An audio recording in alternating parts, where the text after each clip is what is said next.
têm participação comum de carne e sangue igualmente, ele participou das mesmas coisas, para que por meio da morte destruísse aquele que tem o poder da morte, isto é, o diabo.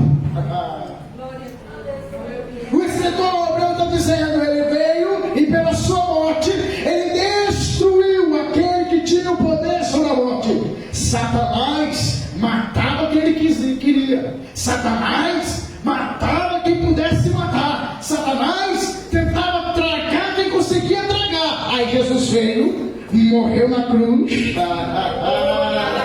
na sua morte, e aí é briga. Alguns acreditam, alguns não, há uma discussão, mas eu creio assim. Ele foi lá até o inferno, tomou a chave da vitória do inferno e deu um grito dizendo: ó morte, onde está a morte, a tua vitória? Onde está o inferno, teu aguilhão? Ele tomou da mão de Satanás o poder e ele diz: a partir de hoje a morte está vencida por mim.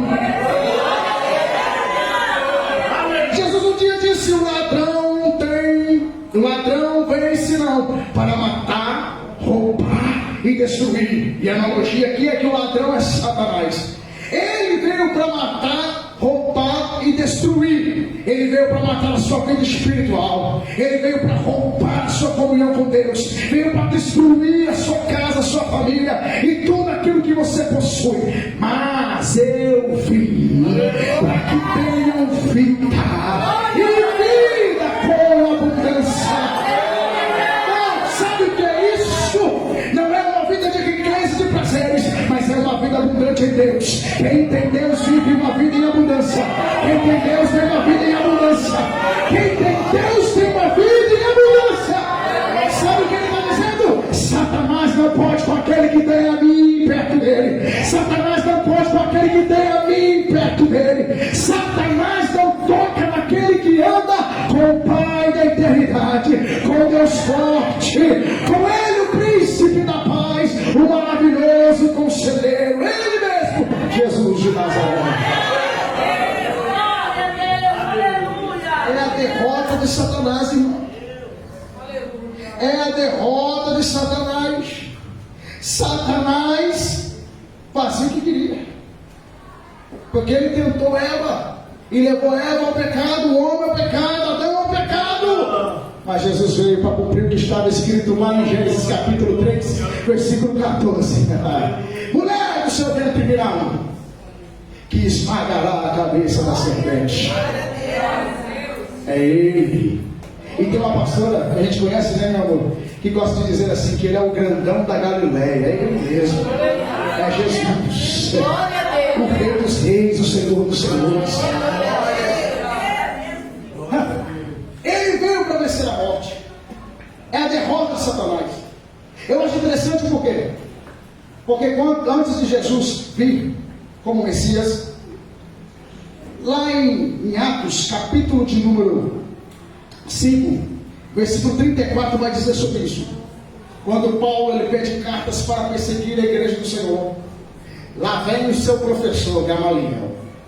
E Gamaliel vai falar algo para Paulo muito interessante. Paulo, preste atenção no que eu vou dizer para você.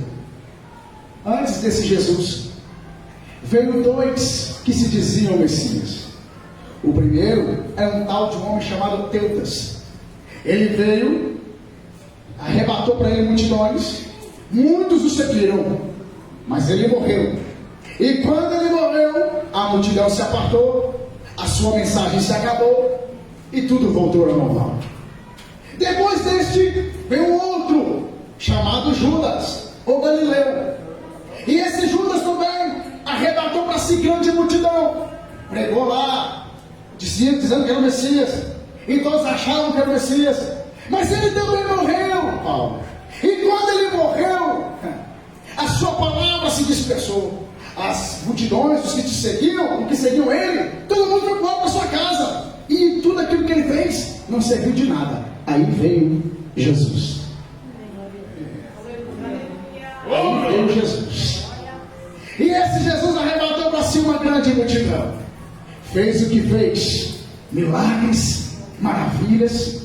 Ele fez muita coisa, que João até disse, você para escrever, tudo que Jesus fez não caberia em um só livro. Haveria livros e livros, como poderia ter tantos livros assim?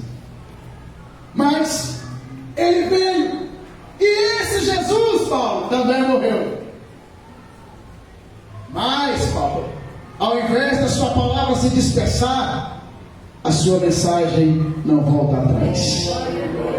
Porque Jesus disse que ele zela pela sua palavra. A palavra de Deus não cai por terra. Jesus pregou e a sua mensagem não percorre. E ainda tem gente dizendo que ele ressuscitou, Paulo. Tem mais, Paulo. Ao invés da sua multidão e dos seus seguidores diminuírem e ir embora, só cresce. A igreja só cresce. A igreja só cresce. A igreja só cresce. Então, Paulo, toma cuidado para que a sua luta não seja contra Deus. Ele fala isso para Paulo quando Paulo iria percorrer. Agora, olha que interessante o Gamaliel falando isso. Sabe por quê, meu irmão? Provando mais uma vez de que o Evangelho não morreu. Porque o dono do Evangelho não morreu. Melhor, morreu, mas está vivo. Porque uma mensagem só acaba, uma palavra acaba quando o autor dessa palavra morre. Muitas das vezes algo ainda fica entre nós percorrendo, mas um dia é esquecido. Eu tenho certeza que literaturas que foram percorridas ao longo do tempo morreram, se apagaram. Até mesmo se nós olharmos para os nossos dias, autores de filmes, por exemplo, filmes vão embora, passam, ninguém lembra mais. Mas aquele que está vivo zela pela tua palavra. E esse Evangelho, a cada dia que passa, só cresce, cresce, cresce, cresce. O Evangelho só cresce. E não há quem possa derrubar e destruir a mensagem da cruz. A palavra de Deus pode até tentar o homem interferir na Escritura Sagrada e tentar mudar ali, mudar aqui, tentar fazer um jeitinho para distorcer o que Jesus disse, para mudar os conceitos que Jesus disse, mas a sua palavra continua fiel, a igreja do Senhor continua de pé, para a derrota de Satanás, a igreja de Cristo continua de pé.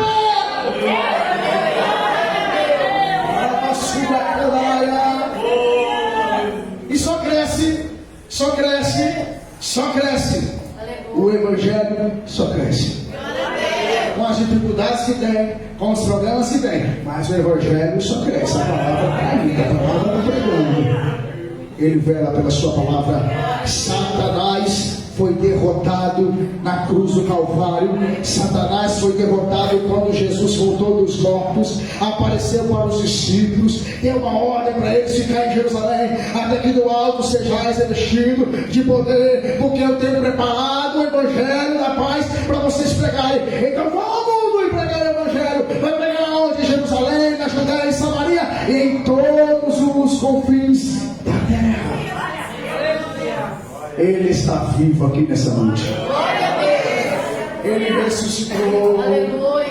Ele ressuscitou. Eu vou partir para a conclusão. Vou concluir. A ressurreição de Cristo nos deu vitória sobre, primeiro, sobre o pecado. Em Romanos capítulo de número 6, versículo 14 diz: porque o pecado não terá domínio sobre vocês, pois não estão sob a lei, mas sob a graça. Sob a graça de Deus. Sabe o que é a graça de Deus? A graça de Deus é o seguinte: a graça de Deus é quando você peca, você erra, você falha. E a graça de Deus já se mostrou também no Antigo Testamento. Quando a Bíblia diz que quando Davi comete adultério, quando Davi coloca Urias na frente da batalha e ele é morto, naquele dia Davi tinha que ser apedrejado, mas a graça de Deus alcançou Davi.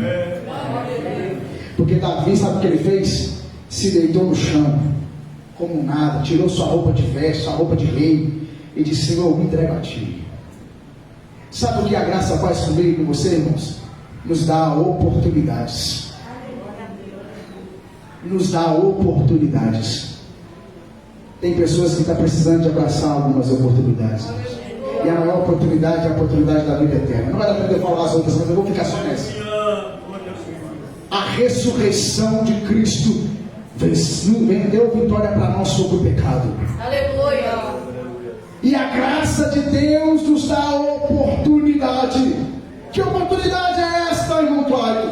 A oportunidade de rever os nossos conceitos, de olhar para dentro de nós e reconhecer que nós não somos nada sem o eterno. Que você e que eu, que nós somos falhos, pecadores, fracos, mas Ele mesmo assim nos dá a oportunidade. E esta oportunidade está aberta a todas, a todos, a todas. Está aberto para todos aqueles que creem nele. Que oportunidade é essa? A oportunidade de morar no céu com Ele. A oportunidade de estar na glória com Ele. A oportunidade de viver a eternidade com Ele. A oportunidade, irmão, isso nós não tínhamos, mas Ele nos deu de volta o acesso. Hoje a gente entra para o nosso quarto, a gente ora com Deus, e de repente Deus entra dentro do quarto. O homem tinha perdido isso, porque isso só ocorria lá no Éden, quando Adão iria falar com Deus na tarde, toda tarde, Deus se apresentava a Adão. O homem pecou e perdeu isso, mas aí Jesus trouxe de volta. Jesus disse: eu dou acesso de novo ao Pai. Por quê? Porque agora eu mando para vocês o Espírito Santo. E o Espírito Santo está onde? Está lá dentro de vós, morará dentro de vocês, estará com vocês todos os dias, consolando, traduzindo Deus para vocês e vocês para Deus. O Espírito Santo, você não está entendendo, Deus está dentro de você. É graça que trouxe isso. Nós não merecemos seguir de pé, nós não merecíamos, mas Ele nos deu a graça. Nós não merecíamos, mas Ele nos deu a graça. Ele nos deu a graça. A oportunidade está aberta. A oportunidade bate na sua porta hoje. Eu não sei da sua vida, eu não sei o que você faz, eu não sei se você está aqui por acaso, ou se você já congrega aqui. Eu não sei da sua vida, eu não conversei com o pastor Júlio César sobre ninguém. Mas eu quero dizer algo para você nessa noite, e se eu puder te dar um aviso de alguém que está aqui para proclamar o Evangelho de Cristo, que é falho como você, como alguns dizem, é comedor de arroz e feijão, também como arroz, feijão, farinha, como tudo assim. Mas eu estou aqui para dizer para você que vale a pena viver com Cristo, vale a pena viver com Jesus. Como o pastor disse, vale a pena negociar por Ele, vale a pena abrir mão por Ele. Nada do que você fizer, irmão, para Deus vai pagar o que Ele fez. Nada, nem pense assim, nem pense em tentar fazer isso, você não vai conseguir. Nada do que nós fizermos vai pagar o que Jesus fez por nós. Nada, sabe o que é nada? Nada. Você pode viver todo dia, você pode orar todo dia, jejuar todo dia, consagrar todo dia. Isso é obrigação sua, irmão. Agora, nada disso paga o que Ele fez. Aleluia. Sabe o que a gente tem que fazer? Só agradecer. Só agradecer. Obrigado, Jesus. Obrigado, Jesus. Porque o Senhor morreu por mim, Jesus.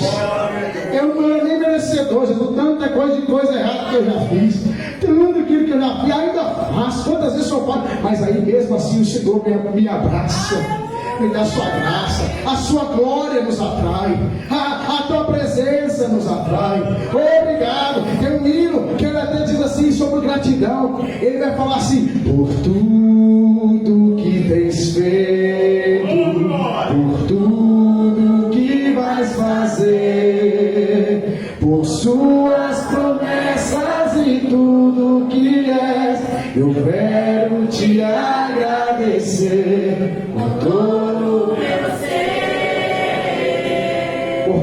Por tudo que tens feito, pelo que o Senhor fez, que vais fazer, por tuas promessas e tudo que és, eu quero te agradecer com todo o meu. Você pode cantar bem alto e forte, vai para Ele.